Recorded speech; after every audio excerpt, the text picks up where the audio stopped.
Hello नमस्कार दोस्तों OYO में आप जब भी ऑनलाइन पे करके जाते हैं तो क्या होता है कि आपका चेक इन डिनाई हो जाता है वहां पर जाने के बाद। आखिर क्यों क्यों होटल अपने अपने गेस्ट को जो पहले ऑनलाइन पे कर चुका होता है उसको चेक इन देने से मना कर देते हैं।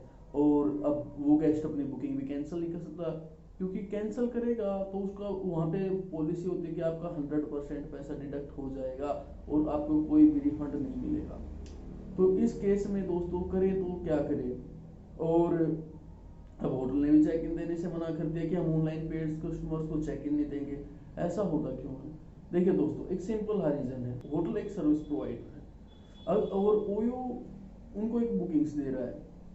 तो जब भी कस्टमर ऑनलाइन पे करता है वो पैसा जाता है ओयो के पास, और ओयो होटल्स को पे ही नहीं करता है, बिल्कुल भी पे नहीं करता है। क्या पता 1 साल तक हिसाब क्लियर ना हो उनका। और जब वो रिकनसाइल करते हैं तो उसमें ऐसा सिस्टमेटिकली सिस्टम बनाते हैं कि जो गेस्ट आए नहीं होते, जिनकी जस्ट बुकिंग बनी हुई होती हैं, उनका भी पैसा वो होटल से काट लेते हैं। तो और उनका हिसाब जीरो कर देते हैं। उल्टा वो होटल से ही पैसा मांगने लगते हैं। अब सपोज करिए होटल के पास बनी 10 बुकिंग्स, उनके गेस्ट आए 2। काफी सारे न्यू कस्टमर हैं ओयो के जो ऐसे ही बुकिंग बना के कैंसिल कर देते हैं, आ नहीं पाते, प्रोग्राम कैंसिल हो जाता है। तो वो पैसा वो उसी में से काट लेता जो जिस गेस्ट ने ऑनलाइन पे किया है। अब इतने गेस्ट नहीं आए ओयो से, पैसा इतना ज्यादा काट रहा है और उस पैसे का ओयो अपने फायदे के लिए इस्तेमाल करता है। आपको पता ही है कितना ओयो प्रोग्रेस कर रहा है। ये मतलब ओयो का पैसा, पर इसमें मोस्टली होटल्स का पैसा है। काफी सारे ऐसे होटल्स हैं जो जिनकी पेमेंट्स हुई नहीं है, आज तक नहीं हुई है। वो कॉल करते रहते हैं अपने जो भी उनका बीडी होता है, जो भी उनका ओयो में मैन होता है, जो उनका हिसाब किताब रिकनसाइल करता है, उसके पास कॉल करते रहते हैं। वो कॉल पिक नहीं करते। तो होटल करे तो करे क्या, अब उसको पैसा नहीं मिल रहा। तो इसी वजह से उसका फ्रस्ट्रेशन हो जाता है होटल को भी कि इतना पैसा लगा रखा है, हमारे पास गेस्ट आ रहे हैं, फ्री में रुक रहे हैं, इनका पैसा ओयो में जा रहा है, अब हम करें तो करें क्या। तो वो इसी वजह से आपको चेक इन देने से मना कर देते हैं। अब ओयो इतनी बड़ी कंपनी है, उसको भी समझना चाहिए, अगर वो पैसे नहीं देगी होटल को तो उसकी इमेज बिल्कुल डाउन होगी, बिल्कुल होगी। अब होटल्स के भी 500 खर्चे होते हैं, आपको पता ही है, स्टाफ, इलेक्ट्रिसिटी बिल। अब एक गेस्ट आता है उसको बढ़िया सर्विस भी चाहिए, बिल भी यूज करेगा।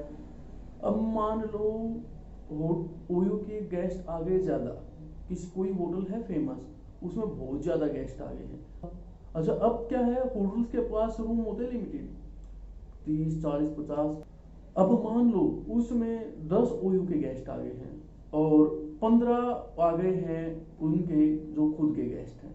तो होटल क्या करेगा? उसको तो 5 गेस्ट का नुकसान हो रहा है, और वो 10 गेस्ट को जो उनको पता है कि पेड कस्टमर्स के पैसे नहीं आने बिल्कुल भी, तो वो क्या करेगा? मना करना चालू कर देगा ऑनलाइन पेड कस्टमर को। तो मेनली यही रीजन होता है कि होटल। अच्छा, अब क्या होता है, अगर वो आपको रूम दे भी देते हैं, अगर आप ऑनलाइन पे करके जाते हो, तो अगर वो आपको रूम दे भी देते हैं तो अच्छा रूम नहीं देंगे, कुछ बहाना बना देंगे कि लाइट नहीं है, रूम में काम चल रहा है रूम का। अभी आप किसी और होटल में चले जाओ, तो उसमें क्या होता है, गेस्ट को बहुत ज्यादा हरासमेंट का सामना करना पड़ता है।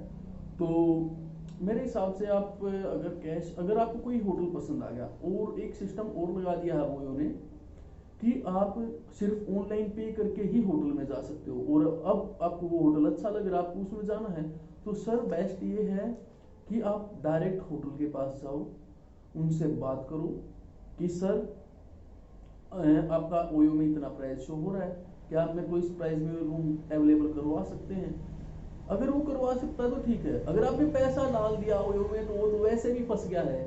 तो इससे अच्छा आप डायरेक्ट जाओ, ताकि आपको चेक इन डिनाई का सामना ना करना पड़े, वरना आपका पैसा भी अटक गया, सब कुछ आपके पास अब रहा भी नहीं। ओयो वाले आपके कॉल को होल्ड पे डाल देंगे, रिफंड आपको मिलेगा नहीं, तो आप क्या करोगे?